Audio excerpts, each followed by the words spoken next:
Bonjour à tous, alors voilà, comme promis, je vous fais la petite vidéo de la double Altoy.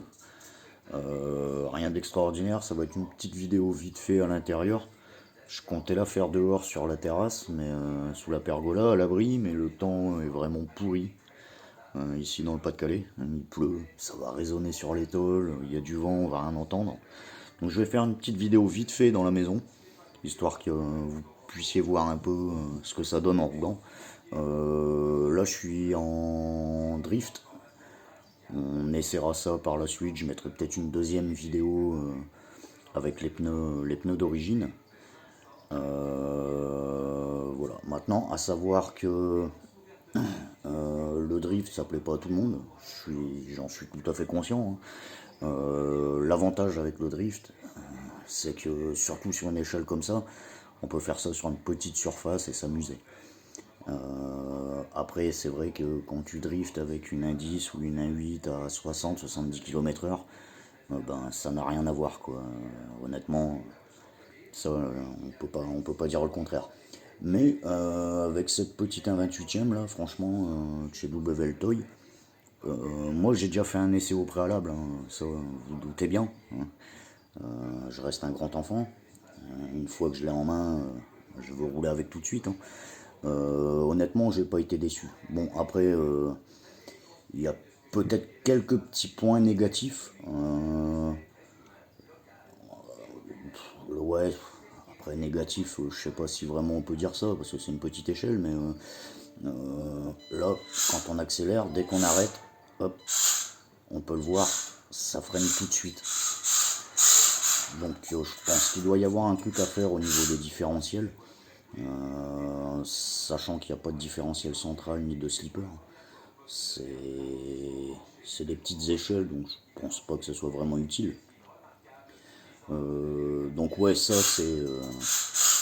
c'est pas désagréable, hein, mais bon, ça m'a un peu surpris, quoi.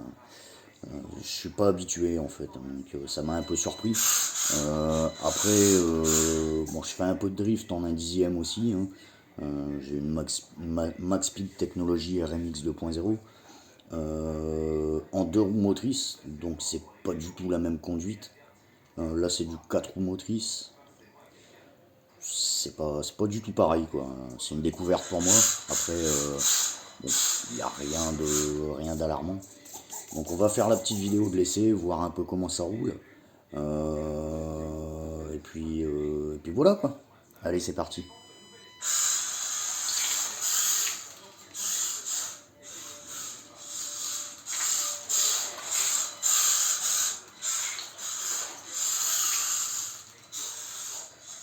Donc ouais, dès que tu relâches l'accélérateur, tu vois, les roues s'arrêtent, ça bloque. Après, c'est un style de conduite à part. Il y a peut-être quelque chose vraiment à faire au niveau des différentiels, je sais pas. Je suis pas un gourou de la RC non plus.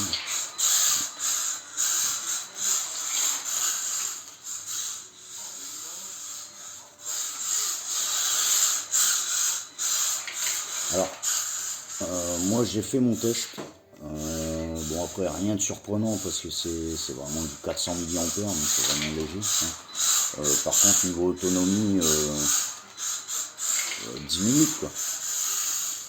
Un petit 10 minutes. Donc, après, au prix du pack actuellement sur AliExpress, on m'a posé la question hier justement quel pack je conseillerais, une ou deux batteries. Moi personnellement j'ai pris le pack 3 batteries, parce que bah, 10 minutes c'est vrai, c'est léger, quoi. 3 batteries, je l'ai eu à 62 € et des poussières, hein. C'est pas excessif, quoi. De toute façon tu vas vouloir acheter les batteries au pire séparées pour payer moins cher ta RC. Au final, tu vas prendre deux ou trois batteries, des micro-batteries comme ça. Je pense que tu en as pour 20-25 € sur Amazon. J'ai pas regardé sur AliExpress. Donc au final, le prix va se rapprocher du pack avec 3 litos. Donc voilà, quoi. Après, chose que j'ai pu voir aussi, c'est que je possède aussi actuellement la Charisma GP24D. donc qui est un peu plus grande. Et j'ai remarqué que les roues, bien sûr là c'est un buggy, donc forcément les roues sont plus grandes, mais par contre c'est le même système de fixation des roues, quoi. Donc comme je sais qu'il existe les versions rallye chez Charisma, à voir si les roues sont pas un peu plus petites et si on peut pas les adapter aussi dessus. Donc, je pourrais vous montrer éventuellement les roues Charisma GT24D.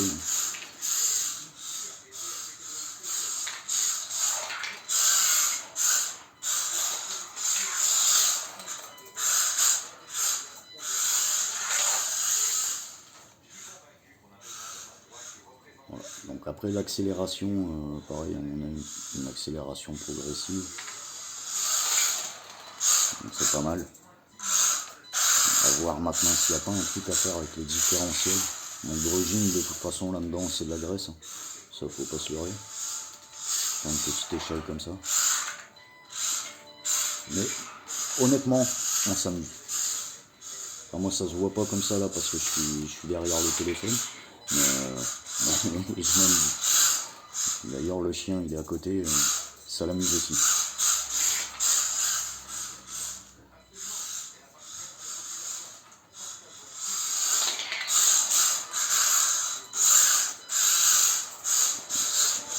Ça drift bien, ça il n'y a pas de souci.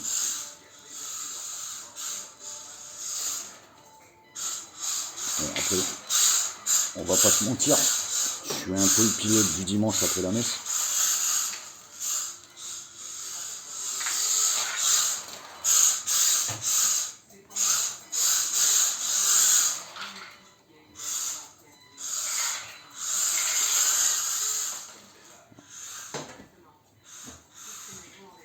Donc voilà.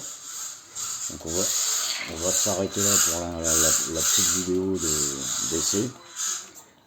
Dites-moi ce que vous en pensez. Moi personnellement, maintenant ça reste mon avis à moi personnellement, hein.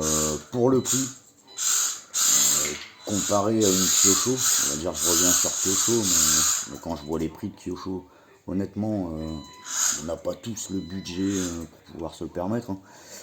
Si vraiment tu veux te commencer sur les petits modèles indoor dans ta maison, comme là en ce moment avec le temps un peu pourri et tout ce qui va avec, honnêtement c'est super.